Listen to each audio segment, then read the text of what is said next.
I'd like to share a presentation with you today that centers around Theodor Seuss Geisel, better known as Dr. Seuss. There are a couple of things that I really want to emphasize throughout this presentation, and first of all, it's language. I really want to get into the developmental stages of language and how that goes forward to impact reading ability or reading instruction. And then along with that, I would like to highlight Dr. Seuss's collection of texts, which I believe serve as a very significant tool toward reading instruction that is kind of all encompassing. First of all, I'd like to get into a brief history of reading instruction in the United States. Earlier in the 1900s, we were primarily working with what people termed as a look and say method for identifying whole words pretty much by sight. Just memorization is what it was. And this is where you would have known or heard about the well-known Dick and Jane series that many of our older adults right now grew up reading in school and at home. Then we moved on to the phonics-based instruction, and that was actually very popular when I was in grade school, where we worked very heavily on sounding out words and putting letter sounds together and that sort of thing. After that, there was a big trend in the 90s called the whole language method, and that was really back toward more of a look and say method, however, much more developed than that and more focused on what we called sight words. And then I would say in the last 10 years or so, we've seen a movement toward what many teachers and school districts are calling reading workshop. And this involves students reading as much as possible at their own level, and that it also can incorporate writing of some form or some type.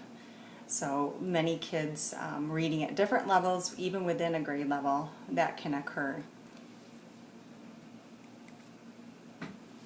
Going back to Dr. Seuss, we can see a distinct difference between one of his first published books, which was in 1937, entitled To Think That I Saw It on Mulberry Street. He then later, 20 years later, published the book in 1957, The Cat in the Hat. And this book is just infamous. I don't know a person that hasn't heard of or hasn't read this book by Dr. Seuss. But what's interesting is they're very different from one another.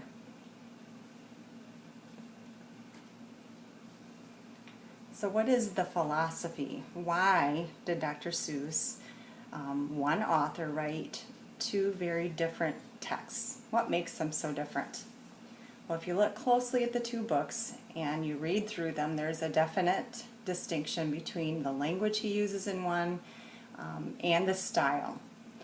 So just a little bit more history. At the time of the Dick and Jane series, which is also termed the look and say, reading instruction in the United States was under a lot of scrutiny. And critics were arguing that Geisel reading series or the Dick and Jane type of books at that time were really, really boring and not necessarily written for kids who like to do certain things at that time. And those critics felt that change needed to occur. Seuss agreed and felt the very same way in many aspects. He felt strongly that reading instruction should make a difference in the way of phonics, including phonics as well as sight word, but most importantly, he really wanted it to be fun for the kids.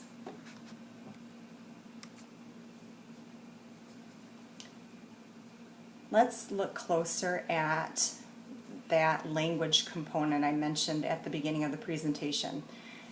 Looking at language from a developmental aspect, there are 4 components. There are listening components, speaking components, reading components, and writing components. If you look at the two, You may or may not know that listening and reading are both receptive type of skills. Listening, as infants, little babies are acquiring many, many sounds and beginning to make meaning of things, beginning to understand spoken language. With reading, you're taking in the written text, the written symbols, and making meaning from that, both receptive skills. Speaking and writing are both expressive skills. So after an infant goes through a certain phase where they're really just taking everything in, they begin to speak. They begin uttering sounds and syllables and begin putting those together to make words. Later on in life, once reading is established, we begin to work with children on writing. It's another expressive skill, and once again, it's at the symbolic level that writing occurs. So they're putting those letter and sound symbols together to create words and then go on to create sentences and paragraphs. And it's very, very important that these four sort of skill sets work together. They build on one another. There are implications of these stages of reading instruction, or implications of these stages for reading instruction. Language skills are very, very interconnected. They build upon one another. If a child is having difficulty with understanding spoken language or listening, or with his speaking or oral speech, is likely to lead to difficulty with reading. It's very, very crucial to be able to hear sounds and distinguish between different sounds. It's also important to be able to produce and articulate different sounds fluently in preparation for reading. This involves lots and lots of practice. With that being said, Seuss really embraced all of these things. He wanted to make sure that in his collection of texts he was taking these early reading skills, the listening and the speaking, and then the reading, and building one on from the next to strengthen those skills and prepare a child for later skills in the world of reading. Dr. Seuss's collection of books, beginning in 1957 with A Cat in the Hat, share a lot of commonalities that promote growth in language acquisition and ultimately literacy. Key commonality number one is his use of rhyme and meter. Hearing individual sounds and hearing and seeing patterns in words is an important pre-reading skill. Learners can identify and practice word families within the context of a book, which is wonderful to do it in the context of a book. Seuss's books are chock full of rhyming words.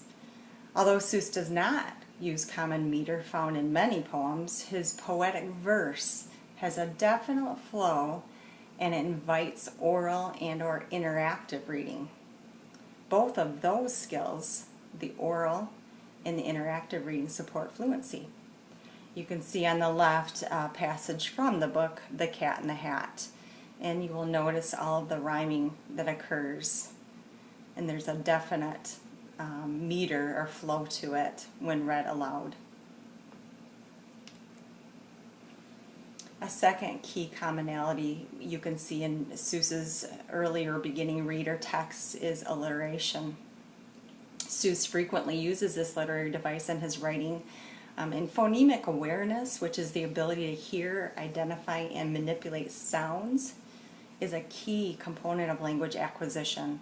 Seeing and hearing repeated beginning consonant letters also supports phonological awareness, in which the learner makes connections between letter symbols and sounds. Learning letter names and sounds in context is much more meaningful and likelier to be retained. Once again, bridging that gap between reading instruction and real text. And you can see another excerpt from one of his books, and you can notice that the alliteration is being highlighted with the letter N. 9 new neckties and a nightshirt and a nose.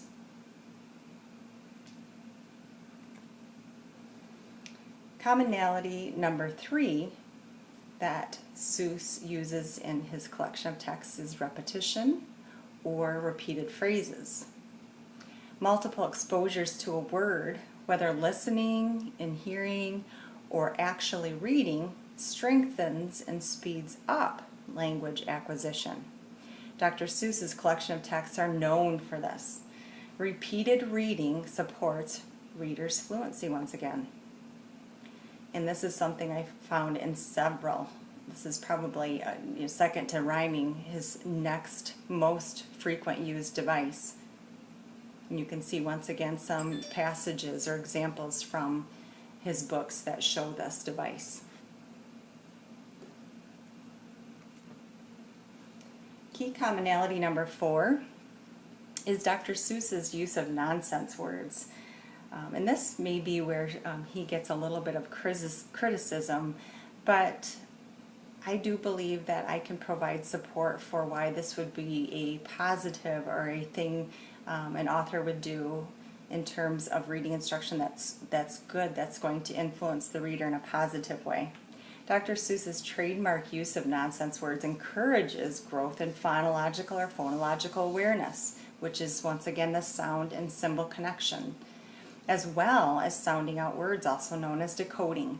His use of nonsense words also allows him to integrate more rhyming and just makes the reading experience more interesting and fun. Many kids just get a kick out of this and think it's fun and like to repeat the nonsense words on their own in their own speech. Just brings about a good time and laughter and giggles and makes that whole experience once again an enjoyable one and a fun one.